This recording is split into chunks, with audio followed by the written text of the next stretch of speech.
The Creative Commission is gratefully located on the traditional territory of the Stalo people. Good afternoon, and live from Studio C in Chilliwack, welcome to Creative Third Thursday.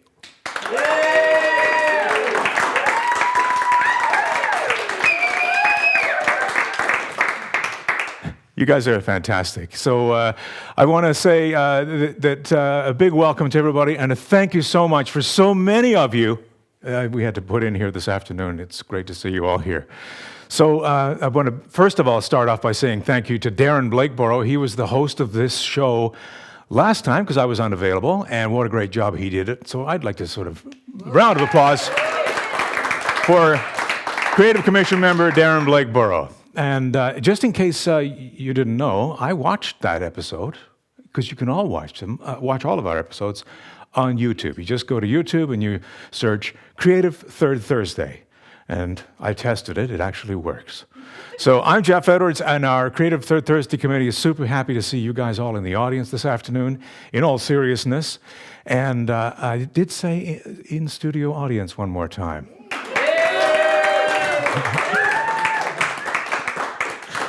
So if you are watching on YouTube today, I'm speaking to you back there at home, please consider using the like button if you do. And what we really appreciate is our in-studio audience or our people watching on YouTube sharing our videos. I'll get the word out about what we're trying to do here in Chilliwack. So a big thank you very much for doing that.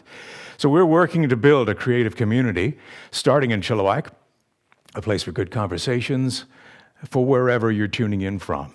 So Creative Third Thursdays are brought to you by the Chilliwack Creative Commission, a committee of the Chilliwack Economic Partners Corporation, and it's a resource for film, interactive, and digital media. The organization is here to attract and make economic growth easier in our creative sector. So on screen are members of our Chilliwack Creative Commission, and we want to also plug another event that we put on other than Creative Third Thursday, which is our Pechakucha event in the fall. So watch for that and make sure it appears on your creative calendar. It's a great event. Really interesting to hear from the presenters alone, but then you get this really nice, fun, creative mingle afterwards, which is really enjoyable. So for more, look for the Creative Commission at businessinchilliwack.com. So if you're sharing to your own network that you were at Creative Third Thursday this afternoon, and why wouldn't you be? Some of them are laughing.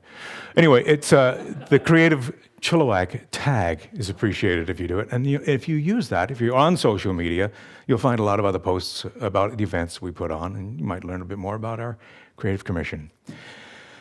What we like to do is, I like to think of it this way, and I saw this on my Twitter feed a while ago. You may have seen it around yours. I like to identify talented people who are around you, and instead of going into competition with them, trying to wipe them out, maybe make alliances, make creative friendships that allow you and your friends to grow together.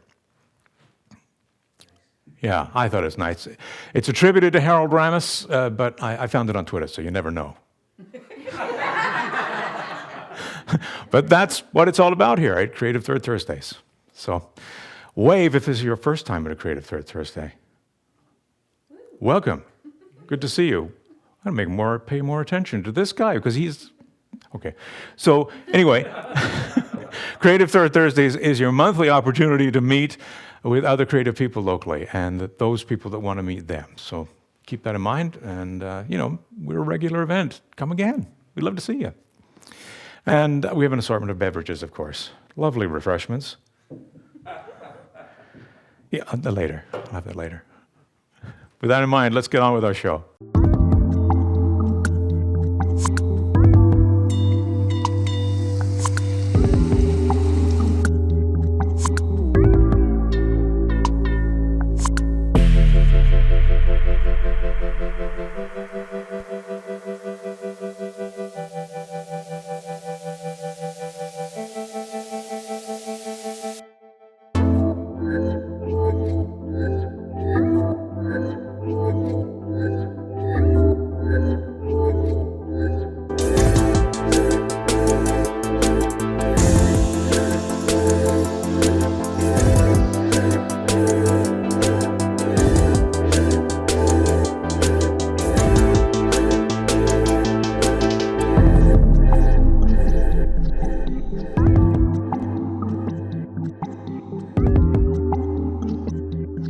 inspirational thing that's going on in your brain.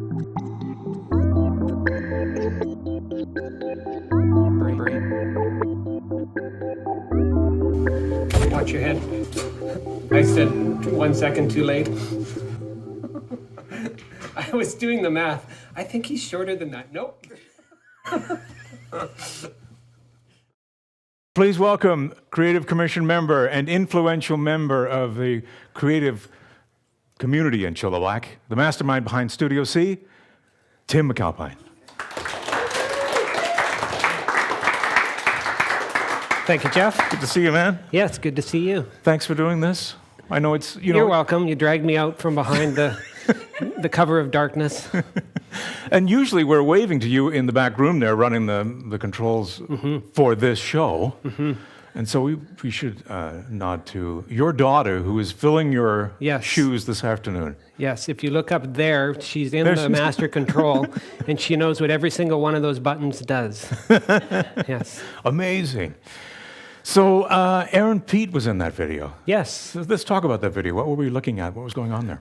You had asked, could we come and do some B-roll? And we were doing a shoot that day. I've been helping Aaron with his Bigger Than Me podcast for the last 30 episodes. So he's sitting in the podcast studio over there, looking into the teleprompter. And that was a remote production where the guest is coming in through Zoom. We're able to isolate those two video frames and mix them into a show live. And so that's been lots of fun working with Aaron. I've been inspired by what he's doing. And how many of you guys have seen the Bigger Than Me podcast? It's pretty awesome. So he just celebrated a milestone of 100 episodes. So most people starting a podcast don't get past the I'm going to start a podcast. And when they do, they don't get past 5 episodes but he's just plugged away at this, and he's really making a name for himself, and I was happy to get involved and start helping him. Is there any news on the Aaron Pete front? Well, he's doing his episodes out of here now. He just launched a website, so go biggerthanmepodcast.ca. Yeah. And what he's... That just went up today, I think. Yeah, and by doing it here, it's allowed him to get out. He was doing it in a really nice studio set up at home, but it was limited to him doing it with local guests and anybody that he could get out. So now he's been reaching out. One of his passions is hip hop and rap, and he's had on about 6 really big rap stars. It's amazing. And so I've been learning a whole lot listening to these. My biggest thing was, why do rap stars don't use their real name? And nobody's got me that answer yet. So anyways, that's been a fun new project we've been working on. Cool. So Studio C, we saw some of the behind-the-scenes stuff in the video clips. What were you doing when you set out to build Studio C? Because it started at kind of a limited sort of beginning. So a little bit of background. I started my company now 33 years ago, so I was 4 at the time, and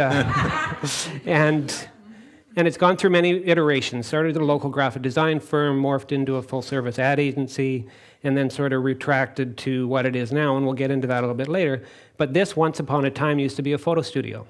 So it was completely white with a seamless cove front and back, and we used to have a bay door over there. We could drive cars in here, and that was a totally different era of what I was doing.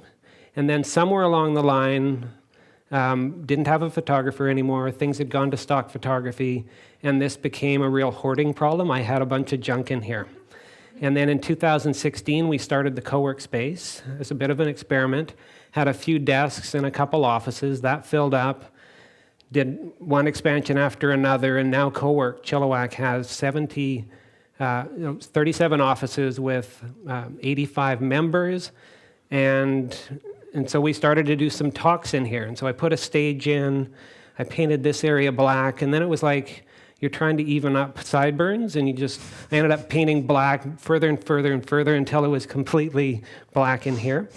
And I had one camera in the back, and a noisy production area. Yeah, there was a studio desk that started on a little cart, and then it grew, and then it grew, and then it grew, and now there's 18 cameras. 18? 18 cameras. Right now, this is an 8-camera shoot, but there's some dedicated over there and over there. I've got to get paid more for my volunteer work.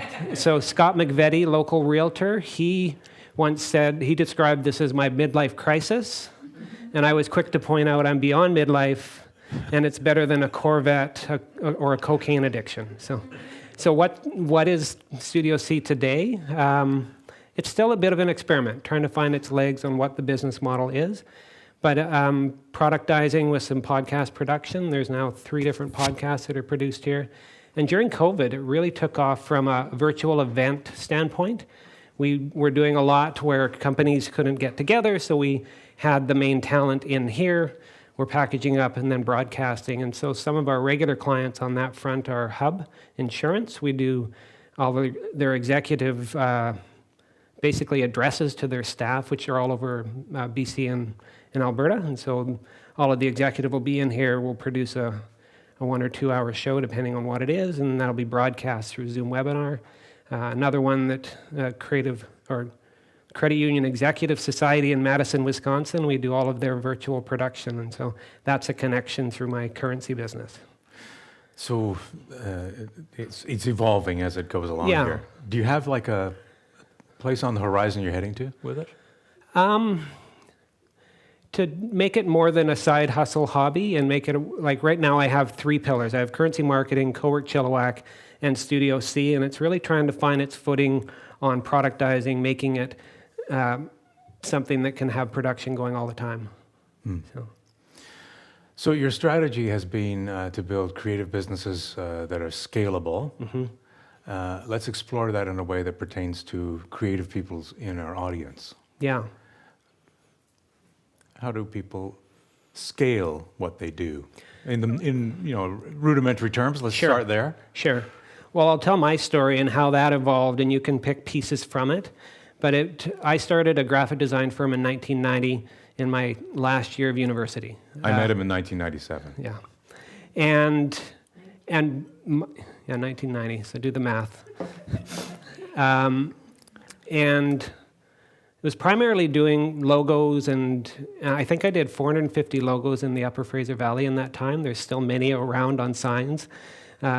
But it was a one and done, and you were being paid by the hour, and there wasn't much beyond that. And then it morphed as the internet came on. We're doing websites and had transformed into somewhat of a full-service ad agency.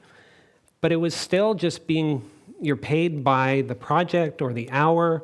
You're doing fixed bids, and you're constantly going out and trying to kill the next thing and drag it back to the cave, and it's feast or famine. And we did some what was called agency of record, where you get a certain budget per month, but still you were being compensated only for your hours. And over that time, we had some client concentration in 2 areas. First Heritage Savings was a large credit union here at the time, and they evolved into Envision. And we were their agency of record, doing all of their advertising, marketing, promotion, and that led to other credit unions hiring us to do the same thing. And so that client concentration on one hand. The other one, we were the agency of record for Harrison Hot Springs Resort, and that led to, we were doing everything for Rocky Mountaineer and some other pieces. And we rebranded at that point to Currency Passport Marketing, running 2 divisions, Currency for the finance side and Passport for the tourism side, always with the destination that one would emerge, and that's the direction we would go. And ultimately, we went with credit unions. And so through that journey, you begin to see patterns. When you concentrate on a particular type of business with very particular types of problems, you begin to see patterns in what can you do to solve those problems that would be beyond just that one business. And in some cases, designers often think, well, if you're doing work for one company in this category and then another, that's a conflict of interest. And it is until you have about 4 of them, and then you're seen as an expert. Because you can actually have logical conversations about what their problems might be. And a problem that we found, we thought it was unique to Commonwealth Credit Union in Alberta, that we deemed a young adult problem. Their average age of their member was about 56, whereas the average age of a Canadian is 35. And so we developed a program called Young and Free, which was a fully immersive social media ambassador campaign that we developed in 2007, before there was really a way for companies to participate in social media. And I realized at the time, we called it Young and Free Alberta, it was for Commonwealth Credit Union, that we had a really unique concept that we could bundle that we could package. And so I approached the CEO of that credit union who was buying this on a project basis, and I said, what if we retained ownership of this and we essentially licensed it to credit unions all over Canada and the United States? And so in a late night buying frenzy, I went to GoDaddy and I bought Young and Free Alberta, Young and Free BC, Young and Free Saskatchewan, Texas, Arkansas, and .com.org. At one point, I think I had 600 domains I was paying for every year. And it grew, and we did Young and Free, this concept where we hired a young spokesperson to be the representative for that credit union to essentially market a young adult account and be the voice of their generation in their particular region. I think we call them influencers now, right? Yeah, I mean, it absolutely was. Before that was even a term, you were Do you doing guys remember there was a contest where you could be the ambassador for an island in Australia? Does that ring a bell at all? They completely lifted our concept right down to copying our terms and conditions. No. And it was a worldwide phenomenon because it was an amazing contest. And I took that as flattery. But so we did this concept for 10 years and had 39 of what we called Young and Free spokesters, being a rep for these credit unions in 13 states and 3 Canadian provinces. And it was big, but it was packaged. And so I learned the concept of what specialization could do to determine what a problem could be, because what we realized, it wasn't just Commonwealth Credit Union's problem, it was industry-wide. So this thing really caught fire. But it was still very laborious. We would have a program manager, and they could do maybe 3 of these programs. There were weekly meetings. They liked that it was a concept, but everybody wants something custom. And so we took the learning from that and launched something called It's a Money Thing. And I think that's maybe your next slide. So I might have had some influence on what's on the screen. And It's a Money Thing. This is a financial education product created by Currency. Tell me about it. We can have more of a conversation, Geoff. This isn't just a monologue. No, but this is so cool. Should we roll it? Yeah, show the video and it'll give you a sense of what this thing is, and then I can go into a bit more detail. I was blown away. Money. Having it feels so good, and yet learning about it feels so boring. That is, until now. It's a Money Thing is the new way to learn about personal finance, because everything is better with cartoons.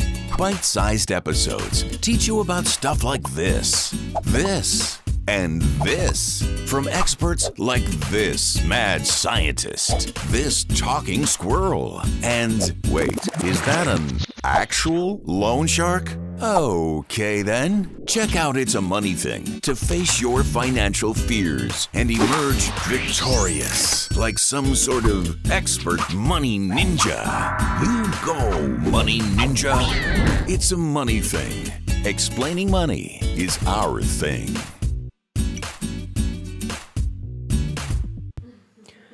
So That was made here, upstairs. Yeah. So whereas Young and Free was a fully immersive, multi-$100,000 a year campaign, we wanted to work with credit unions of all stripes. One major thing that I learned with Young and Free was we were offering an exclusive license for one credit union in each state and province. And so we did Young and Free Michigan for Michigan First Credit Union for 6 years. And in that time, 30 credit unions in Michigan came to us and said, could we do this? And we said, no, it's an exclusive product that's offered to this credit union. So we developed this in parallel, thinking this could be, kind of a side thing, and we would grow it, and it would appeal to credit unions of all sizes. We would offer no exclusivity.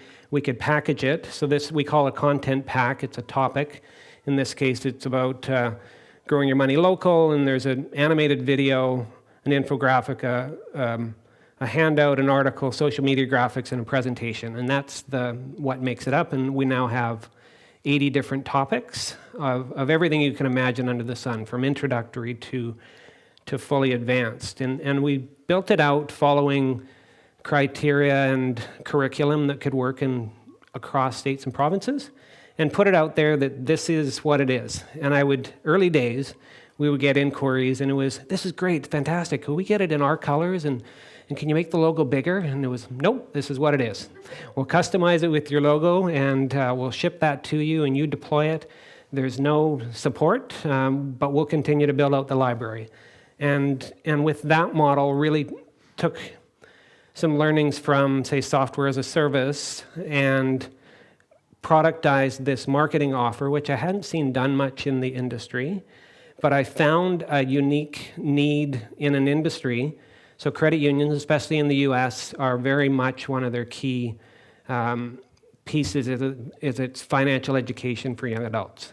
And many of them will have an employee dedicated to it. And that employee is probably spending their time cobbling together PowerPoint presentations and going into the classroom, and this just makes their job easier.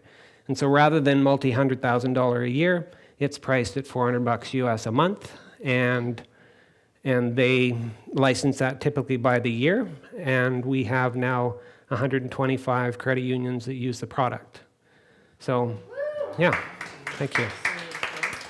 And so, in one example, ViStar Credit Union in Florida, they actually have 20 in-branch high school branches that are staffed by students, and they use It's a Money Thing as a curriculum, and each year they put it in front of 70,000 students in their field of membership. And it's really hard to say how big the impact has been, but to put it in perspective, when we were the full-service agency, we'd grown to 15 people. This whole space was occupied with staff, and I've pared back now to 4 people. One full-time animator, a marketing person, myself doing sales part-time. You guys in the Cowork space just see me like fixing stuff because it kind of runs itself in many ways. And it's that idea of trying to build something that you get paid when you're sleeping. Yeah. So how do creatives make that first step out of what you can call it a trap of billable hours? How do you get out of that trap? Yeah, I wouldn't say it's necessarily a trap, but it is by default how creatives work. Yeah. And what's interesting is, and creatives of all stripes, including myself, suffer from imposter syndrome. Their first job is a family member saying, "Can you build me a website?" And they say, "What should I charge for that?" And they sheepishly ask for a couple $100, and then they toil away for 80 hours, but it's great for the portfolio. And then that person refers them to another one that says he does great work and he's cheap. And it goes from there. And then even as you grow in your career and you get more proficient, this is one folly that just rattles my brain when you talk about selling by the hour. So there's a new Mac Studio out. If I get that, it's twice as much power. I can do twice as much work in an hour. And I can get this thing done in 4 hours versus 16. And meanwhile, if you're being honest and you are charging by the hour, you're now charging for 4 hours versus 16 hours.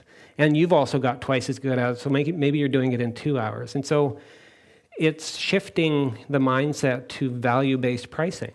Mm-hmm. And slowly but surely getting there, and it may be custom commissions or projects, but as you get, whether on intentional or on purpose or not, if you start to get some client concentration with people with similar problems, you can start to identify, is there a solution that you could apply to more than one?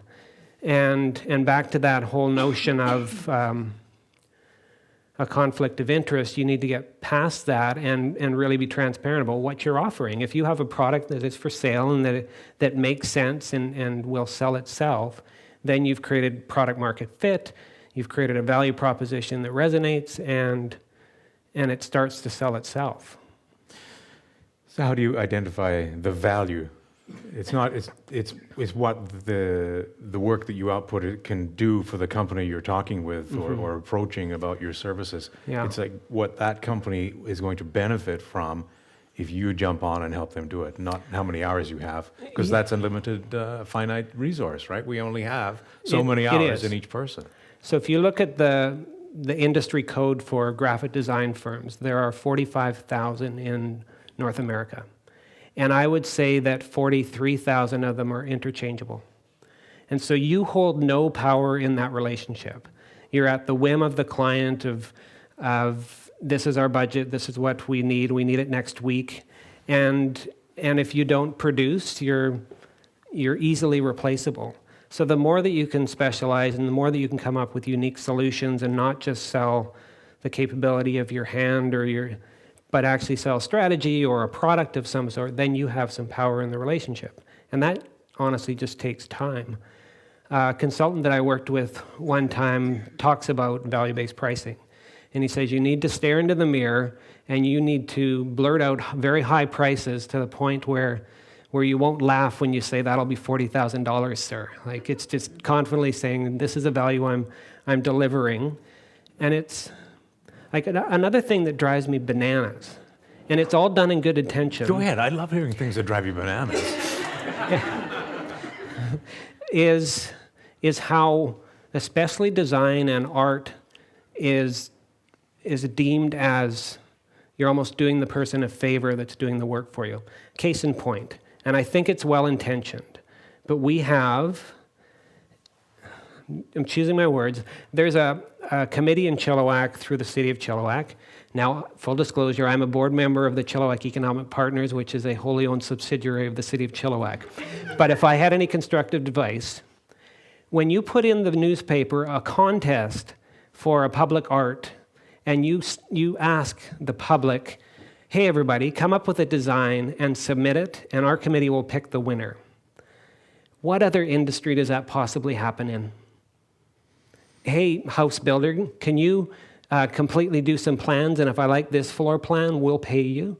No, if you're a professional, you would look at the person's body of work and you would pick their capability and say, that person would be fantastic to do theoretically something at 5 corners, as an example.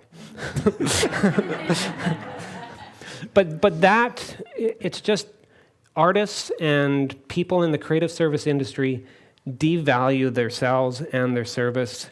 They way underestimate. Well, they already have the imposter syndrome. Right. And then they see a presentation like that. And they're hooked on the juice of their creative. Like, I'm going to create this amazing video and I'm going to do an all-nighter, even though the client didn't ask for it. And but the next one will be the big one. And another thing I've learned over the years, referrals work horizontally or down. They never work up. Meaning that if you did that amazing website for $2,000, that person will refer you to another person that can do a $2,000 budget, and you're going to underbid. And so I'm going around and around, and I don't even know what your question was, but it's how do you build on top of that so you always have a look at what the future may hold. And I think another thing that creatives do is they get trapped in the work, and they don't work on their business. Right? No, but we talked about this, and I have a kind of a philosophy about it. I mean, there's a value to the person practicing a craft they love, and being respected for the output of that practice, and the flexibility that comes with being able to sort of pick and choose where they practice their craft. Not everybody is comfortable running a group of people when their mind is so busy with being just the creative person. So it's not for everybody, I don't think. Can everybody taught these lessons build something like this? I don't know. I think so. You do think so? Yeah, I think that business, I'm looking at a couple really good business people here that have put in the time and built multiple businesses. It takes effort and failing and moving forward.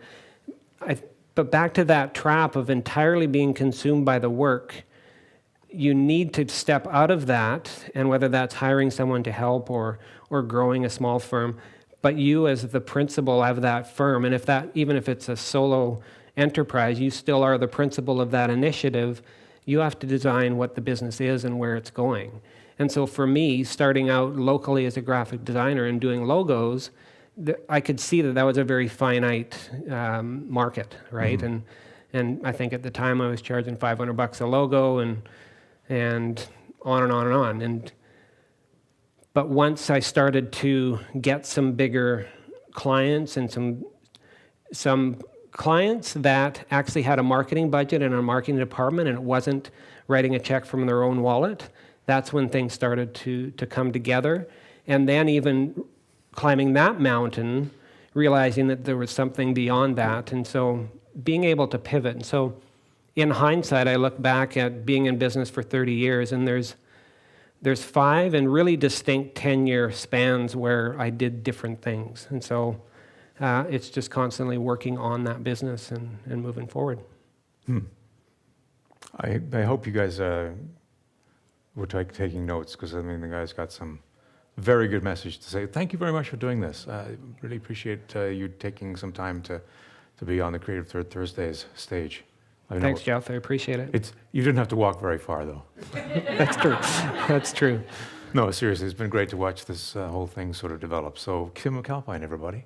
Okay.